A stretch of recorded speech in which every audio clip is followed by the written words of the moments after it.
नमस्कार, मी राहुल कुलकर्णी पुन्हा एकदा नव्या पुस्तकाच्या शोधात. आणि मला आनंद आहे की आम्ही पुस्तकांची जी मालिका करत आहोत त्याला फारच उत्तम प्रतिसाद तुमचा आहे. माझी महाराष्ट्रातल्या प्रेक्षकांना पुन्हा एकदा विनंती, माझी शिपाईगिरी ह्या पुस्तकाचं पुन्हा नव्याने लोकार्पण झालेलं आहे कोल्हापूरमध्ये.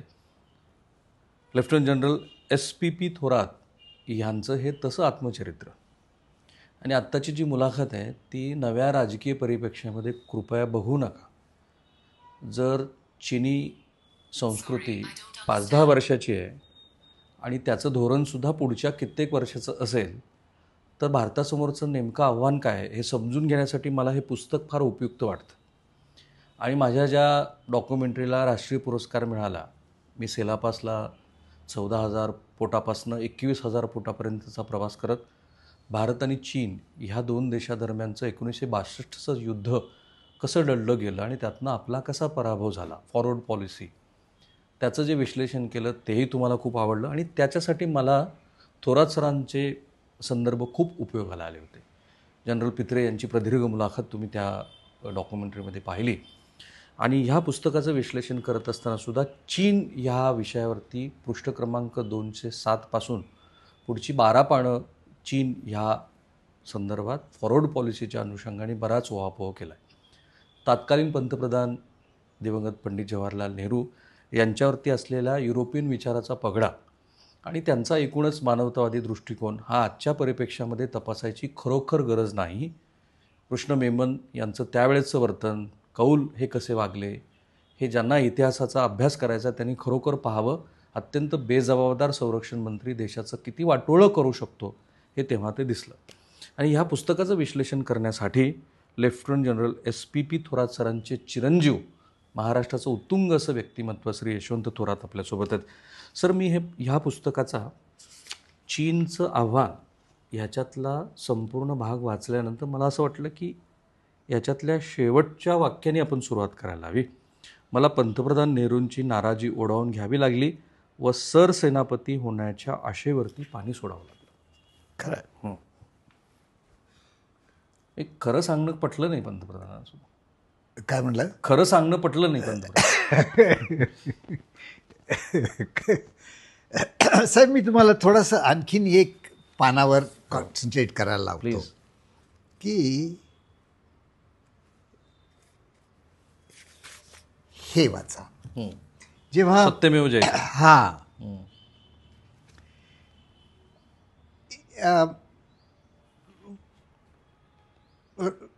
राहुल साहेब, आपण what is the question that you want me to answer? Nothing. I mean तेव्हा फॉरवर्ड पॉलिसीमधल्या चुका SP थोरात सरांनी ज्या लक्षात आणून दिल्या, जी, तेव्हाच्या पंतप्रधानाचं खरंच आकलन चुकलं की कृष्ण मेननच्या इन्फ्लुएन्समध्ये खूप जास्त आहेत पंतप्रधान?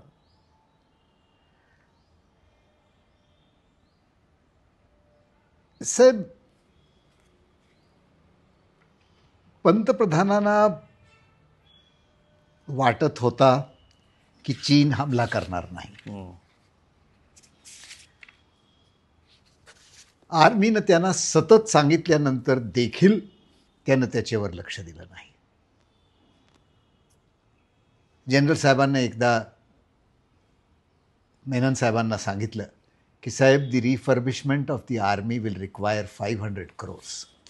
ते म्हणले, जनरल तुम्ही काय बोलताय? I can win the Chinese in 500 words. तुम्हाला 500 कोटी कशाला पाहिजेत? This was the attitude Rahul साहेब. ही ॲटिट्यूड होती त्या काळात. पण फॉरवर्ड पॉलिसी खरोखरच चुकीची होती का नाही ह्याच्यावर 1 मिनिट आपण बोललं पाहिजे. जरूर. फॉरवर्ड पॉलिसी काय होती की सीमेवर चौक्या बसवायच्या आणि जर चीननं आक्रमण केला तर त्याचा सामना सरहद्दीवर करायचा. तत्वतः हे ठीक आहे, पण आमची लाईन्स ऑफ सप्लाय नव्हते, आमची लाईन्स ऑफ कम्युनिकेशन नव्हती, आमच्याकडं रसद नव्हती, कपडे नव्हते, आर्म्स नव्हत्या, ॲम्युनिशन नव्हते. असं सगळं असताना जनरल थोरातांना सुचवला होता की कुठल्याही युद्धात जिथं बॉर्डर 3000 किलोमीटरचं आहे तिथं एनिमी कुठेही अटॅक करू शकतो. आणि डिफेंडर 3000 किलोमीटर डिफेंड करू शकत नाही कधी. So in any attack enemy will always have the balance of advantage. म्हणून त्यानं थोरात डिफेन्स लाईनचा कॉन्सेप्ट केला. हो.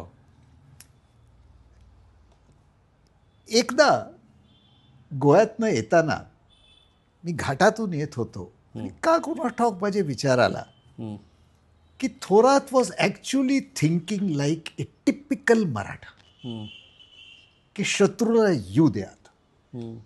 एकदा शत्रू आत आला की त्याचे कम्युनिकेशन तुटणार. एकदा कम्युनिकेशन तुटले की आम्ही त्याच्यावर पाठीमागनं हल्ला करू आणि त्याला तिथं मारू. This was a typical Maratha policy. Guerrilla war. Guerrilla warfare. Thorat आपल्या 9 सप्टेंबरच्या पत्रात लिखतात पंतप्रधानांना की ह्याच्यासाठी देशला प्रिपेअर केलं पाहिजे की कुणीही जर आमच्यावर आक्रमण केला तर पहिला ॲडव्हान्टेज त्याला मिळेल. म्हणून तुमची जबाबदारी आहे देशाला तयार करायची की बाबा असं होण्याची शक्यता आहे, घाबरू नका, आम्ही त्यांना येऊ देणार नाही. But Menon was and Kaul was deeply committed to forward policy. Why was it? आणि ते एक इंटरेस्टिंग गोष्ट मी सांगतो. थोरातनं जाऊन चीफ तिमायाला सांगितलं की असं आहे. तिमाया आणि थोरात एक होते ह्या बाबतीत. आणि थोराताने तिमायाला सांगितलं की तिमाया साहेब मी हे अंमलात आणणार नाही. तर ते म्हणले थोरात तुला माहीत आहे की ह्याची किंमत तुला किती मोजावी लागणार. माहीत आहे म्हणले, पण माझा विश्वास आहे की मेननमध्ये हिंमत नाही मला लेखी देतील द्यायला. आणि तसंच झालं. आणि जोपर्यंत थोरात होते फॉरवर्ड पॉलिसी इम्प्लिमेंट झाली नाही. ज्या दिवशी ते गेले त्यानं चौक्या बांधल्या, त्याच्यात आर्म्स नव्हते, ॲम्युनेशन नव्हते. आणि जेव्हा हल्ला आला तेव्हा तुम्हाला माहीत आहे काय झालं.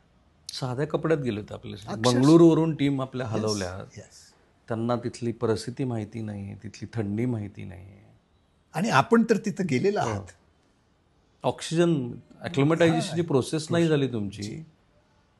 पण थोरातांना जी किंमत मोजवली, इतिहासाचं पान हे पुन्हा पुन्हा तुम्ही चाललं पाहिजे, कारण तुम्हाला नव्याने विद्यमान स्थितीचं आकलन व्हायला मदत होते. म्हणून पुन्हा मी तेच सांगितलं की राजकीय परिप्रेक्ष्यामध्ये आत्ताच्या तुम्ही कृपया ह्याचं विश्लेषण करू नका, इतिहासाचं आकलन म्हणून करा. पण त्याची किंमत त्यांना भोगावी लागली थोरातांना, सत्य बोलल्याची. जेव्हा काल आपण लॉन्चला होता ते मी आपल्याला काल सांगितलं होतं एक वाक्य की जेव्हा त्यांना परत बोलवलं गेलं, यशवंतरावांचा फोन आला. आणि त्यांना का परत बोलवलं गेलं, कारण नाथपै आणि राम मनोहर लोहियासारखे लोकांना पंतप्रधानाची त्यांना विचारलं की you have to recall Thorat. पंतप्रधान पार्लमेंटमध्ये म्हणाले ठीक आहे, जर मी थोरातांना बोलवलं तर काय होईल. आणि राम मनोहर हाऊसमध्ये म्हणाले काय विशेष फरक पडणार नाही पंतप्रधान, पण तुमच्या जनरल सारखे पळून येणारे ही माणसं नाही. जेव्हा त्यांना बोलवलं तेव्हा त्यांना विचारलं की थोरात ही कैसे हुआ, आप तो उधर थे. ते म्हटले ठीक आहे साहेब, हे जरा वाचा ना. वाचलं, रागवले, मला दाखवला नाही तुम्ही. ते म्हटले मला का प्रश्न विचारताय, ज्यांना विचारायचं त्यांना विचारा. म्हटले Thorat, you Maharashtrians R like म्युल्स. एरवी तुम्ही अगदी डोसाईल असताय, पण एकदा तुम्ही आपले पाय जमून धरले की तुम्हाला हलवणं अशक्य असते.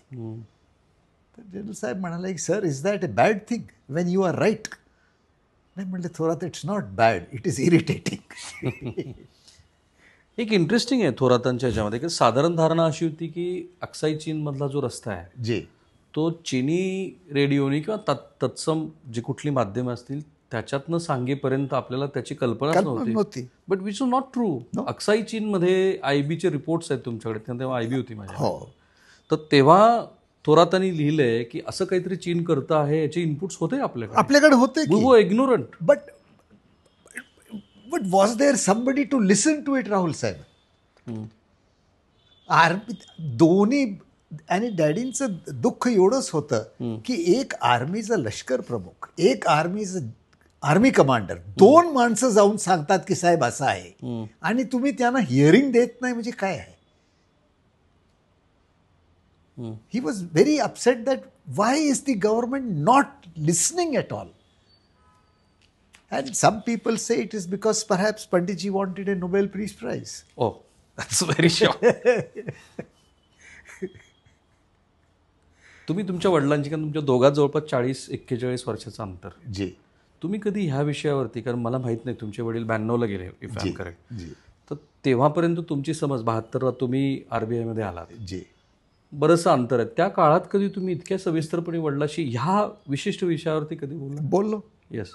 आणि माझा खेदही आहे आणि खंतही आहे की he was such a person. ते नेहमी म्हणायचे की भैया, इतिहासाला रागवून बघायचं नसते, शांतपणे बघायचं असते. सो आय आस्क्ड हिम की तुम्ही मग वाय डिड इट हॅपन. ते म्हणले आता काय, what is to be done, we had told them. But truth is, Rahul, that when Thorat went to Eastern Command, आणि त्यावेळी ईस्टर्न कमांड 2 कमांड होते, सेंट्रल आणि ईस्टर्नचा समावेश 1 कमांड होती. It was the largest command. When Thorat went there, he realised की NEFA जो प्रांत आहे तो आपल्या खाली नाहीच, आसाम रायफल्सकडे आहे. मग जाऊन त्यानं लष्कर प्रमुखला सांगितलं की साहेब हे चुकीचं आहे, याला आर्मीच्या खाली घ्या. राईट. आपल्या प्रेक्षकांसाठी मी थोडासा खुलासा करतो. आसाम रायफल्स ही काही संरक्षण दलाशी निगडीत असलेली, पूर्णपणे संरक्षणाची जबाबदारी असलेली ऑर्गनायझेशन नव्हती, आय एम करेक्ट. आणि तेव्हा नेफा, आता ज्याला 7 सिस्टर म्हणतो, किंवा आपला भारताचा असा भाग की जो आत्ताही राजनैतिक आणि भूराजकीयदृष्ट्या अत्यंत महत्त्वाचा आहे, ते लष्कराच्या ताब्यातच नव्हतं.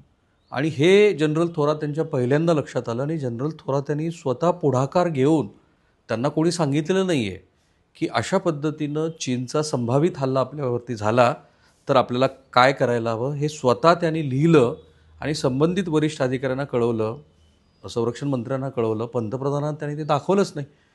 पण एक असं मला दिसतं की समजा ते दाखवलंही असतं तर पंतप्रधानांचा पंचजन्याच्या त्यांचा असा स्वतःचा समज आहे की चोईन लायबरोबर माझे जे काही संबंध आहेत, पंचजन्य जे काही झालं आहे, तर त्याच्यातनं असं दिसतं आहे की आपण हे सगळं राजनैतिक पातळीवरती मिटवू शकतो. तर हा फाजील आत्मविश्वास आहे. हो. आणि बांडुंगच्या कॉन्फरन्समध्ये राहुल साहेब, ही इंट्रोड्यूस चायना. हा, yes, first time. And the Chinese वर सो अपसेट. ही कोण आहे आम्हाला इंट्रोड्यूस करणारा? आमची संस्कृती 5000 वर्षापूर्वीची आहे, कोण आहे भारत आम्हाला इंट्रोड्यूस करणारा? तेव्हा माओनं बंदर नायकला सिलॉनमध्ये सांगितला होता की we have to teach India a lesson. Oh. And the lesson they taught us, जे आजपर्यंत आम्ही विसरलो नाही आणि माफी करू शकलो नाही. थोरातांनी लिहिलं नाही ते, पण मी जेव्हा अभ्यास केला तेव्हा अणुविषयक आपलं अमेरिकेसंदर्भातलं काही धोरण हे माओ आणि चॉईन लाई संदर्भात त्यांना काही वेगळा अविश्वास भारताबद्दल होता, आणि त्यातनं, कारण ते परत गेले, हे आणखी इंटरेस्टिंग आहे. ते खाली आसाम गुवाहाटीपर्यंत आले, म्हटलं असतं तर ते भूभाग तो राखू शकले असते. कधी थोरातांची ह्या विषयाबद्दल चर्चा झाली की युद्ध होण्याच्या आधीची पार्श्वभूमी अशी काय होती, जे आता तुम्ही माओबद्दल सांगितलं? सर, जनरल साहेबांना एक इंटरेस्टिंग गोष्ट मला एकदा सांगितली की भैया, व्हॉट वॉज देअर ऑब्जेक्टिव्ह? म्हणलं ऑब्जेक्टिव्ह वॉज वॉर. नाही म्हणले, that was not the objective. जर त्यांना भारत जिंकायचं असतं तर ते जिंकू शकले असते त्यावेळी. टू टीच अ लेसन येऊ शकले. म्हणले त्यांचा उद्दिष्ट होता भारताची अर्थव्यवस्थेला तोडायचं. एकदा त्यांचा हमला झाला की जितका पैसा आमचा प्लॅनिंग आणि डेव्हलपमेंटमध्ये जात होता, डायव्हर्टेड टू डिफेन्स. ओके. आणि ही जो इम्बॅलन्स झाला बजेटमध्ये, it cost India because everything you buy. So he said their thing was to destabilize us economically teach us A lesson who is the वा. बॉस. आणि परत गेल्याने त्यांना जे प्रदेश पाहिजे होता ते तिथनं हल्ले नाही. तिबेटच्या वरचा. तिथनं हल्ले नाही. आणि ज्यांना जो प्रदेश नको होता ते सोडले आणि गेले. But by that time they had done the damage to India. Yashwant Thorat हे स्वतः अर्थतज्ञ आहेत. इतिहासविषयक त्यांचं आकलन फारच उत्तुंग आहे. आणि त्यामुळं पहिल्यांदा एक अशी मांडणी त्यांनी केली आहे. अर्थात वडिलांच्या बरोबर त्यांचे झालेले संवाद हे फार महत्त्वपूर्ण ठरलेत. आणि त्यामुळं पहिल्यांदा एक सरळ आकलन दिसतं आहे आपल्याला की चीन गुवाहाटीपर्यंत आला आणि तिथून परत का गेला ह्याबद्दल जे वेगवेगळे निष्कर्ष अंदाज बांधले जातात त्याबद्दल उत्तम असं मला पहिल्यांदा विश्लेषण दिसलं. कारण नंतरची मला वाटतं 84ला चीन तशी खुली अर्थव्यवस्था झाली आणि नंतर ते फारच वेगाने पुढे गेले. अजूनही आपण तिथे त्यांना गाठू नाही शकलेलं. पण ह्या सगळ्यात थोरातांचं कृष्ण मेननबद्दलचं आकलन काय होतं? कारण तसा इंटेलिजन्स मनुष्य आहे असं त्यांचंही आत्मचरित्र मी मधल्या काय होतं राहुल मी सांगू शकत नाही. पण त्यानं पंतप्रधानांना काय उत्तर दिलं होतं मी सांगू शकतो. Go ahead sir. तर पंतप्रधानाने एकदा त्यांना विचारला, Thorat why can't you get along with Krishna Menon. तर ते म्हणले, prime minister, to get along with somebody one of 3 conditions should be satisfied. तुम्ही त्या माणसाचा आदर तरी केलं पाहिजे, किंवा त्याच्यावर प्रेम तरी केलं पाहिजे, किंवा त्याला भ्यायला तरी पाहिजे. ही 3 गोष्टी आम्हाला लागून होत्या. हे त्यांचं उत्तर आहे, माझा नाही. पण कौलसारखा मनुष्य कठीण परिस्थिती निर्माण झाल्यानंतर दिल्लीत पळून येऊन बसतो. साहेब, कौलनं कधीही कॉम्बॅट पाहिला नाही, कधीही युद्ध पाहिला नाही. तो आर्मी सप्लाय कोर मधला ऑफिसर. आणि माझी जी लहानपणची आठवण आहे दिल्लीची, ती आहे कौल ड्रामा ऑर्गनाईज करायचं आर्मीच्या. खरोखरच नाटक बसवायचं, म्हणजे खोटं बोलत नाही मी. ड्रामा नाटक बसवायचं. आणि पण त्याचे पॉझिटिव्ह हे होते, he had lot of energy आणि he was close to the correct people. I think he was a Kashmiri Pandit, if I am correct. Yes, he was close to the correct. पंतप्रधान हे पण काश्मीरी पंडित आहे. पण मिलिटरीली ही वॉज झिरो.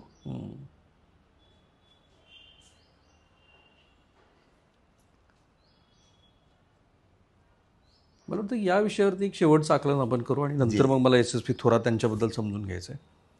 चीनबरोबर आपलं हा जो संघर्ष झाला त्यात माझं वैयक्तिक असं मत आहे की तो टाळता आला असता अधिक चांगल्या पद्धतीनं आपण जर परिस्थिती हाताळली असती तर. पूर्व आणि नंतरची पण तुम्ही जे नंतरचं विश्लेषण केलं त्याच्याबद्दल खरं तर बोलताय. पण यशस्वी थोरातांचं आकलन काय होतं की लष्करीदृष्ट्या आणि तुम्ही ज्याचं विश्लेषण, चीनबरोबरच्या ह्या संघर्षानंतर दीर्घकालीन परिणाम काय झाले? साहेब, जनरल साहेब बऱ्याच वेळी जनरल साहेब पटेलांचे फार जवळचे होते, हे मी तुम्हाला आत्ता सांगतो. कारण त्या स्वतंत्र काळामध्ये जेव्हा दिल्ली पेटत होती तेव्हा he was Delhi area commander and he came in close contact with Sardar Patel. And Sardar Patel had consulted him on the letter which he wrote. And he त्यांचं असं म्हणणं होतं की चीन लॉंग टर्ममध्ये आम्ही ट्रस्ट करू शकत नाही. Fine. He was very clear on this. आणि he had seen China in Korea. म्हणजे त्यांना चायनाचा अनुभव नुसतं ईस्टर्न कमांडमध्ये आला नाही, त्यांचा चायनाचा अनुभव कोरियामधनं सुरू झाला. आणि ते नेहमी सांगायचं, ह्यांच्यावर विश्वास करणं मूर्खपणा आहे.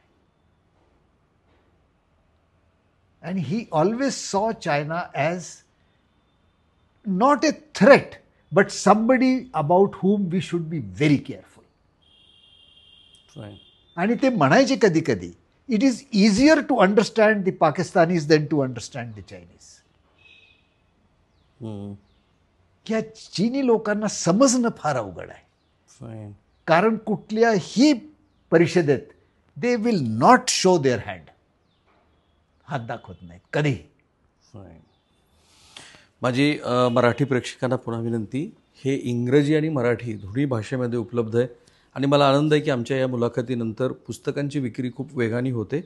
ह्या पुस्तकाचं मी जाणीवपूर्वक तुम्हाला ह्यासाठी तुमच्या संग्रहात ठेवा म्हणतो आहे की भारताच्या म्हणजे पहिल्या जागतिक महायुद्धाच्या नंतरची परिस्थिती, एका मराठी लष्करी अधिकाऱ्यानं गाजवलेलं शौर्य, त्यांच्या आयुष्यातल्या वेगवेगळ्या घडामोडी आणि सर्वात महत्त्वाचा भाग जो मी आत्ता सांगितला आणि महत्त्वाचं म्हणजे यशवंतरावांच्या महाराष्ट्रात मुख्यमंत्रीपदी येण्यानंतरचा सुद्धा काही प्रमाणामध्ये अंश तुम्हाला इथे कमीत कमी तुमच्या विचाराला दिशा मिळेल असा तरी याच्यामध्ये आहे. आपण जर आता जनरल थोरातांच्या बरोबरच तेव्हाच्या आंतरराष्ट्रीय घडामोडीकडे बघू. जी. जनरल थोरात हे तसे ब्रिटिश आर्मीचे सैनिक, जी. पहिल्या महायुद्धात लढलेत, दुसऱ्या महायुद्धात माफ करा, जपानबरोबर त्यांचा संघर्ष आहे. जी. एक मला कुणीतरी आठवण सांगितली की शाहू महाराजांना जी जनरल थोरातांचं 10वीतलं यश फारच भावलं. हे खरं आहे का साहेब? आजोबांचा. Okay fine. आजोबांचा. बरोबर. आजोबा कोल्हापूर संस्थानाचे पहिले बहुजन समाजातले मराठा होते ज्यानं मॅट्रिक्युलेशन केलं. त्यांचं हे ऐकून शाहू महाराजांना त्यांना बोलावलं. हो. पुढं काय करायचं आहे? तर म्हणले शेती. का? पुढं शिकणार नाही का? ते म्हणले कोल्हापुरात राहण्याची ताकद नाही. म्हणले मला फ्रीशिप देण्याची सवय नाही, पण मी तुझ्यासाठी एक हॉस्टेल बांधतो. तुझ्यासारखी मुलं तिथे येऊन राहावेत, अभ्यास करावे आणि पुढं जावे. सो शाहू मराठा बोर्डिंग जे कोल्हापूरचं आहे त्याचे पहिले विद्यार्थी माझे आजोबा, की जे नंतर कृषी महाविद्यालयाचे प्राचार्य जी. देन ही जॉईंट, मग then he became the first Maratha to do MSc, doctorate वगैरे वगैरे. मग महाराजांच्याकडे आले नोकरीला.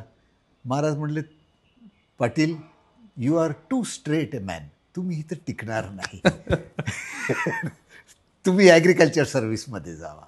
मग ते इम्पिरियल ॲग्रिकल्चर सर्व्हिसमध्ये गेले, बॉम्बे स्टेटचे डायरेक्टर झाले आणि मग पुण्या ॲग्रिकल्चर कॉलेजचे पहिले भारतीय प्रिन्सिपल झाले. वडील नाही, आजोबा.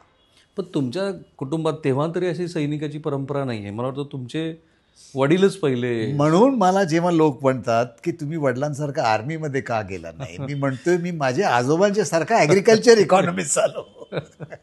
पण हा ट्रिगरिंग पॉईंट मला वाटतं एक सैनिकाची तुकडी त्यांनी बघितली तेव्हाच आहे. माहीत नाही मला, म्हणजे तुमच्याशी कदाचित.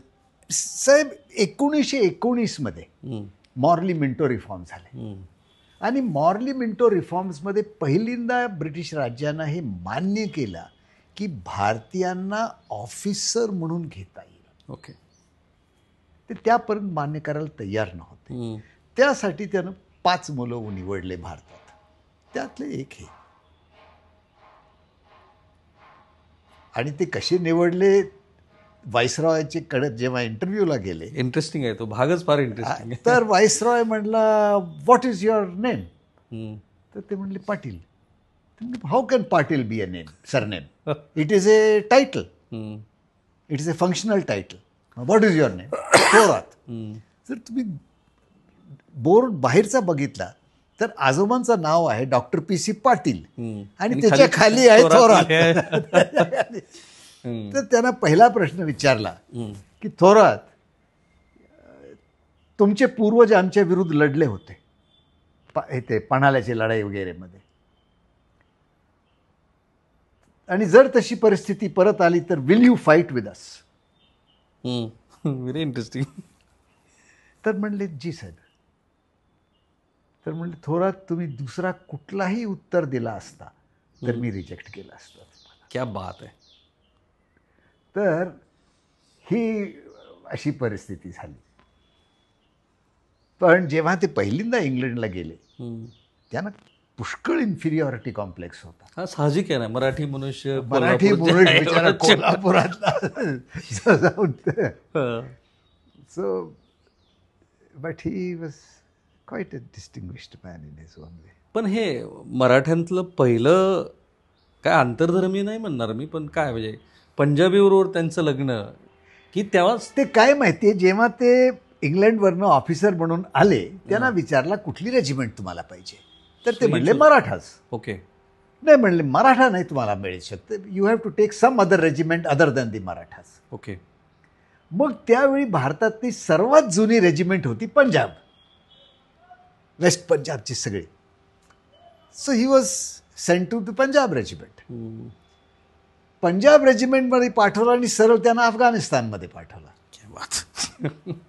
त्या पठाणांच्या विरुद्ध युद्ध करून जेव्हा ते परत आले तेव्हा दिल्लीमध्ये कुणीतरी त्यांची ओळख करून दिली एक यंग डॉक्टरशी, जी त्यावेळी आपली MBBS संपत होती. आणि as he writes in his book, general साहेबांना कुठल्याही पानावर आपला इमोशन दाखवलेला नाही ह्या पुस्तकात. एक तो लाईन सोडून की I fail in love with. मला ना मराठी माणसं मुलांच्या बाबतीत देखील म्हणले नाही, पण ते एक वाक्य जे बोलले नाही. पण कालच्या तुमच्या भाषणातलं एक वाक्य मला फार इंटरेस्टिंग वाटलं. मी म्हटलं होतं ह्या मुलाखतीत तुम्हाला विचारेन मी, तुम्ही तुमच्या 2 बहिणीबरोबर त्यांचे असलेले संबंध, जे त्यांचा असलेला जिव्हाळा जे तर खूप चांगल्या पद्धतीने सांगितला. पण इतका उच्चतम दर्जाचा लष्करी अधिकारी आहे, त्याला घरात शिस्त अपेक्षित असणार. I really don't know. एक मुलगा आणि वडील ह्यातलं जे वयाचं एवढं मोठं अंतर 40 तुमचे आणि त्यांचे कसे संबंध होते साहेब? फार साहेब एक गोष्ट आपल्याला सांगतो, ही was a very non general like general. Okay. Very interesting. Non general like general. आणि खरे जनरल माझी आई होत्या. ते त्यांच्यावरती पण असणार. हा अगदी. घरात 2 नियम असायचे राहुल, एक आईंच्यासाठी आणि दुसरं बाकी सगळ्यांच्यासाठी. इंटरेस्टिंग. तर तुम्हाला खरं सांगायचं म्हणजे जेव्हा कोरियासाठी त्यांची निवड झाली तर पंतप्रधानांनी त्यांना बोलवलं की थोरात तुम्ही जाऊन नेतृत्व करा. लंचला घरी आले आणि सहज आईंना म्हणले, आज मला पंडितजीनं बोलवलेला होता, कोरियाला जावा. आत्ता देशात इतकी गरज आहे एक्सपिरियन्स्ड ऑफिसरची, मी काय करणार तिथं जाऊन. मी त्यांना सांगितलं दुसऱ्या कोणाला तरी पाठवा. आईनं जेवण बंद केलं. चावा म्हणली, परत अथानी त्यांना सांगा तुम्ही मान्य करताय म्हणून. Punjab pride something like this. नाही, see daddy was a typical Maharashtrian. लोकी जास्त फॉरवर्ड नाही अगदी, but he was a very solid person, very very solid person. फार कमी बोलायचं. तुमच्यात तो तटस्थपणा आहे म्हणून मी हा प्रश्न अवश्य तुम्हाला विचारू शकतो. एक सैनिकी अधिकारी म्हणून त्यांच्या कामगिरीचं तुम्ही कसं मूल्यमापन करता?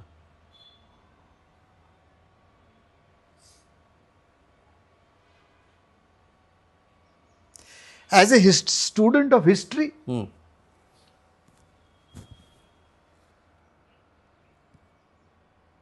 I would say he was, let me put it to you in a different way. What Manekshaw said about him. वाह. फील्ड मार्शल मानेकशॉ एक वाक्य म्हणलं, त्यांना विचारलं होता, what do you think of general Thorat? He said, general Thorat was our most brilliant military strategist and more than that a true patriot. ही माझे वाक्य नाही, मानेकशॉचे वाक्य आहेत. He was a brilliant military strategist and a true patriot. देशाने थोरातांचा योग्य तो वापर केला इन दॅट टर्म्स असं वाटतं तुम्हाला? नाही, कारण like all Maharashtrians he suffered from 2 faults. एक स्वाभिमान आणि एक स्पष्ट बोलण्याची वृत्ती. कधी गुळगुळीत बोलता आला नाही आयुष्यात. पण तुम्ही तुमच्या वडिलाच्या निवृत्तीनंतरचा जो प्रसंग सांगितला तो मला फार स्ट्रायकिंग वाटला. कुणी त्याला मराठी माणसाची कमजोरी म्हणेल. तुमचे वडील पायऱ्यावरती बसलेले आहेत, खरं आहे, निवृत्त झालेत आणि स्वतःच्या शूजला पॉलिश करतायत. तुम्हाला ते आवडलं नाही. पुन्हा एकदा प्रेक्षकांसाठी ते सांगा. आदल्या दिवशी ते भारताचे सर्वात मोठे कमांडचे जनरल ऑफिसर कमांडिंग होते. दुसऱ्या दिवशी सकाळी उठतो तो का बघतो, जनरल साहेब पायरीवर बसलेत, आपले बूट साफ करतात. माझ्या डोळ्यातनं पाणी आला. मी करतो म्हणलो. तर प्रश्नार्थ मला विचारलं, का बेटा? म्हणलो मला नाही आवडत. का आवडत नाही? तुम्ही बूट पॉलिश करणार. म्हणले हे बघ, आपले बूट पॉलिश करण्यात काही लाज नसते. आपल्या वरिष्ठांची मर्जी मिळवण्यासाठी त्यांचे बूट पॉलिश करण्यात लाज असली पाहिजे, क्या बात. लक्षात ठेव. पण तो आयुष्यभर त्यांनी तो स्वाभिमान जपलेला आहे. कारण यशवंतरावांचा त्यांना फोन आला आहे की तुम्हाला परत पंतप्रधान बोलवत आहे, तेव्हा ते प्रश्न किंवा यशवंतरावांनी त्यांना राज्य लोकसेवा आयोगाचं अध्यक्षपद द्यायचं ठरवलं आहे, तेव्हा ते पहिला प्रश्न यशवंतरावांच्यासाठी विचारत आहेत की असं करून तुम्ही नाराजगी का ओढून घेताय. मी ही सहज संवेदनशीलता पण त्यांच्यामध्ये आहे.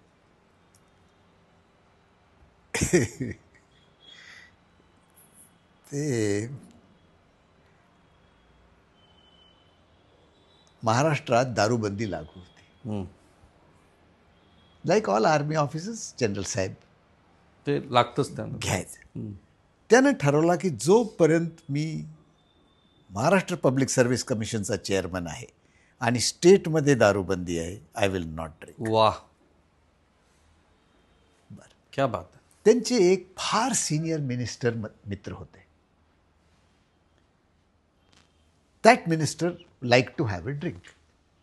त्यानं फोन केला, जनरल साहेब मी संध्याकाळी येणार आहे, मी तुम्हाला फक्त सोडा देऊ शकतो, तुम्हाला विस्की घ्यायची असेल आपली घेऊन या.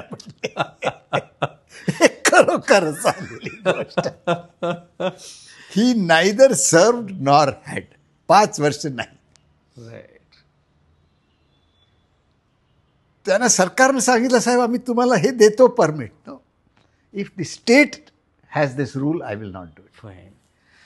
मुलाखतीतला मला शेवटचा प्रश्न यशवंत थोरात यांना विचारायचा, आणि मी पुन्हा एकदा प्रेक्षकांना सांगतो की ह्या पुस्तकामध्ये तुम्हाला इतक्या रंजक आणि अर्थात तटस्थपणे केलेलं विश्लेषण समजून घ्यायला आवडेल. माझं म्हणणं आहे की तुम्ही मराठी तर संग्रही ठेवाच, पण इंग्रजीमध्ये त्यातला जो प्रवाहीपणा आहे, हे भाषाविषय घेऊ नका, तो प्रवाहीपणा समजून घेण्यासाठी अत्यंत उपयुक्त आहे.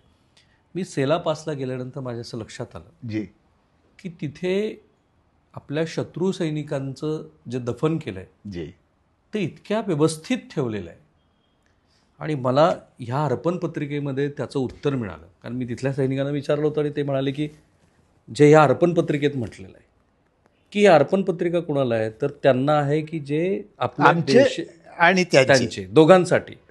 तर हा एक प्रसंग. आणि दुसरा, जपानी एक वरिष्ठ अधिकारी आहे आणि तो ब्रिटिशांच्या नियमामुळं त्याला काय मार्च करायला लागतो, ते मला वाटतं वरिष्ठ दर्जाचं. साहेब हे मी तुम्हाला सांगतो, जी दुसऱ्या महायुद्धानंतर काही वेळासाठी ते मलायामध्ये पोस्ट झाले होते आणि युद्धकैदी जापानी जे होते त्यांच्या हाताखाली होते.